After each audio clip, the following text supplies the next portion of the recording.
2007 সালের 7 মার্চ মইনুল রোডের বাসা থেকে গ্রেফতার করা হয় বিএনপির তৎকালীন সিনিয়র যুগ্ম মহাসচিব তারেক রহমানকে। এরপর অজ্ঞাত স্থানে আটকে রেখে চোখ বেঁধে 18 ঘণ্টা অমানসিক নির্যাতন চালানো হয় তার ওপর। ওই বছরের 28 নভেম্বর আদালতের কাঠগড়ায় দাঁড়িয়ে অমানবিক নিপীড়নের বর্ণনা তুলে ধরেছিলেন তিনি।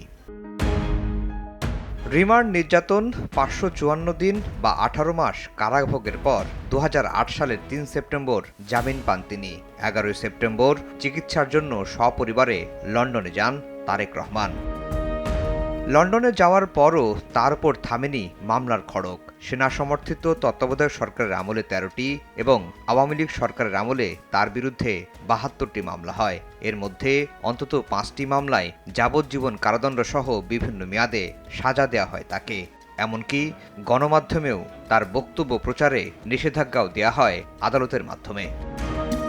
গত বছরের 5 আগস্ট রাজনৈতিক পট পরিবর্তনের পর একে একে সব মামলা থেকে খালাস পান তারেক রহমান। বিএনপির আইনজীবীরা বলছেন, নির্বাহী আদেশে মামলা থেকে মুক্ত করার প্রস্তাব দেয়া হয় অন্তর্বর্তীকালীন সরকারের পক্ষ থেকে, কিন্তু সেটি গ্রহণ না করে আইনি প্রক্রিয়ার মাধ্যমেই মামলামুক্ত হন তারেক রহমান। তিনি যদি চাইতেন, সরকারও তাকে অফার দিয়েছিল যে মামলাগুলো প্রত্যাহারের ব্যাপারে।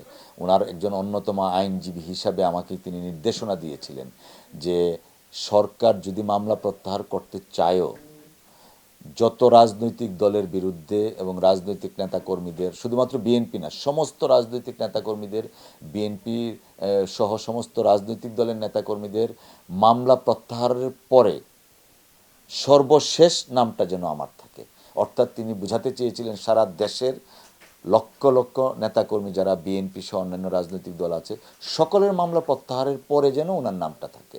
তো এই যে দেখেন, আইন, আদালত এবং সংবিধানের প্রতি যে ওনার একটা শ্রদ্ধা, আনুগত্য, এটা একটা দৃষ্টান্ত বাংলাদেশে। তিনি চাইলেই পারতেন, কিন্তু তিনি আইনি প্রক্রিয়া প্রত্যেকটা মামলা থেকে তিনি বেকসুর খালাস হয়েছেন।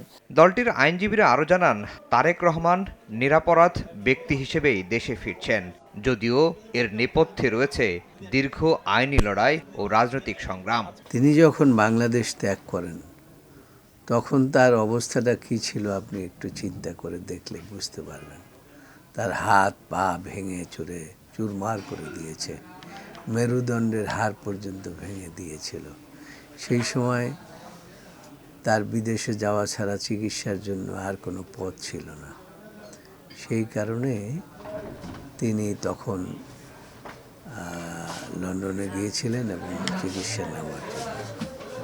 তো সেখানে যে গিয়েছেন সেটাও আইনের প্রতি সম্মান প্রদর্শন করে গিয়েছেন। আইনগতভাবেই তিনি বিদেশে গিয়েছেন, পালিয়ে যান নাই। সম্পূর্ণ নিরপরাধ মানুষ হিসাবে বাংলাদেশে প্রত্যাবর্তন করবেন এবং জাতি অপেক্ষা করছে, জাতীয় স্বার্থে ওনার প্রত্যাবর্তনটা হচ্ছে। এবং এই ক্ষেত্রে আইনগত দিকটা যদি দেখেন, উনি একদম নিরপরাধভাবেই তিনি দেশে আসছেন। এবং আমাদের কোর্টের বিভিন্ন অবজারভেশন আছে যে সোশ্যাল স্টিগমা যেটা হয়েছিল সেটা পর্যন্ত মহামান্য আদালত তুলে নিয়েছেন। প্রায় 18 বছরের নির্বাসিত জীবন শেষে 25 ডিসেম্বর দেশের মাটিতে পা রাখতে যাচ্ছেন তারেক রহমান। অংশ নেবেন জাতীয় নির্বাচনে। দেশের রাজনীতিতে যখন বিশৃঙ্খলা, বিভাজন, তখন তার নেতৃত্বে গণতন্ত্র ইতিবাচক ধারায় ফিরবে বলে মনে করছেন বিএনপির আইনজীবী নেতারা। আফজাল হোসেন, সময় সংবাদ, ঢাকা।